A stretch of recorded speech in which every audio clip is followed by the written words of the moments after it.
Russell viper, Bangla নাম চন্দ্রবোরা, গ্রাম অঞ্চলে উলুবোরা নামেও এর পরিচিতি আছে। সাপটির বৈজ্ঞানিক নাম ডাবোইয়া রাসেলি। ছবির মতো সুন্দর করে শরীরটাকে পেঁচিয়ে মাথাটা সামান্য তুলে রাখে মৃত্যুদূত। তবে মারাত্মকভাবে বিষধর হলেও চন্দ্রবোরা একটি শান্ত স্বভাবের সাপ। ঝোপঝাড়ের ভেতর কৃষি জমিতে মাটির সাথে বর্ণচোরার মতো চুপচাপ বসে থাকে। এইভাবে প্যাঁচ মারিয়ে চুপচাপ মাথার উপর দিয়ে লক করে বসে থাকে, শুয়ে থাকে, মনে হচ্ছে ঘুমাচ্ছে। পাবনা জেলার সদর উপজেলা এবং ঈশ্বরদী উপজেলার পদ্মার তীরবর্তী চর এলাকায় গত কয়েক মাসে অনেকেই সাপের দংশনের শিকার হয়েছেন। এতে অত্র এলাকার মানুষ আতঙ্কিত হয়ে পড়েছেন। দেখিলে ভয় থাকে। এই মাল নিয়ে আসিয়া ঘাড়ে রাখছি, আর ওই এখন যাইবার পাইতেছি না, সাপের ভয়ের জন্য আমি যাইতে পাইতেছি না। ওই দিক অনেক লোকে কামড়াইছে, পরে আমার এখানে 3 বার বাঁধেছে, 2 বার হচ্ছে দৌড় মারেছে, আর একবার আমরা নিজেরাই দৌড় মারছি। এই যে সরঙ্গটা গর্তটা দেখা যাচ্ছে, এখানে কোপ দিয়েছে, কোপ দেওয়ার পরে বাবার মারে কয়ে চেষ্টা উঠে দৌড় মারেছে, বাড়ি মারি ঢপ ঢপ করে খালি শব্দ হয়।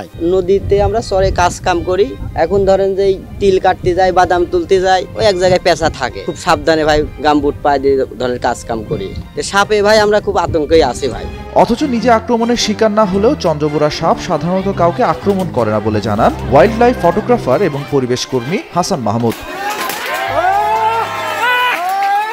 অনেকে বলছেন রাসেল ভাইপার অনেক আক্রমণাত্মক, সে তেড়ে গিয়ে কামড়ায়, কিন্তু আসলে না। যে কোনো ভাইপার সাপ এটা বুঝতে হবে যে তারা খুব ধীর গতির হয়। গুক্ষ সাপ বা কুলিম সাপ বা গোখরা সাপ যেটা বলি, এইটা বা নির্বিষ দাঁড়ার সাপ, এদের যে গতি, সেই গতির কাছে রাসেল ভাইপারের গতি একদম ক্ষীণ।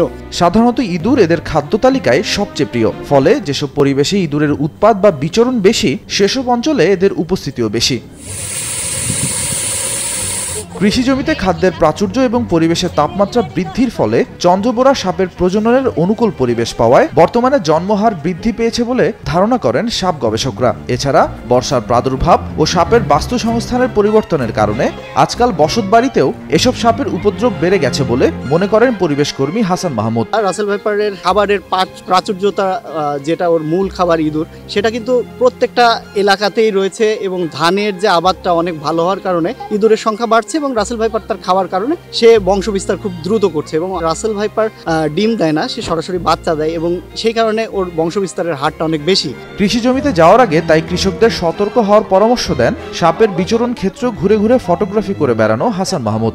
অথচ আপনি এই জায়গায় দাঁড়ায় লাঠিতে গুতাবেন, ঢেল মারবেন, ও কিচ্ছু করবে না। যে সাপ সাপের জায়গায় থাকবে, মানুষ মানুষের জায়গায় থাকবে। কিন্তু আমরা যখন কাজ করতে যাব মাঠে বা চরে, কৃষকরা তারা গামবুট পরে যাব এবং হাতে লাঠি রাখবো, যেটা দিয়ে আমরা সরিয়ে দেব, এবং গামবুট থাকলে আমরা একটু হলেও নিরাপদ থাকবো সাপের থেকে। অসাবধানতাবশত রাসেল ভাইপার বা অন্য কোনো বিষধর সাপের দংশনের শিকার হলে সময়ক্ষেপণ না করে দ্রুত সময়ের মধ্যে নিকটস্থ স্বাস্থ্যকেন্দ্রে যাওয়ার পরামর্শ দেন পাবনা জেনারেল হাসপাতালের সহকারী পরিচালক ডক্টর রফিকুল ইসলাম।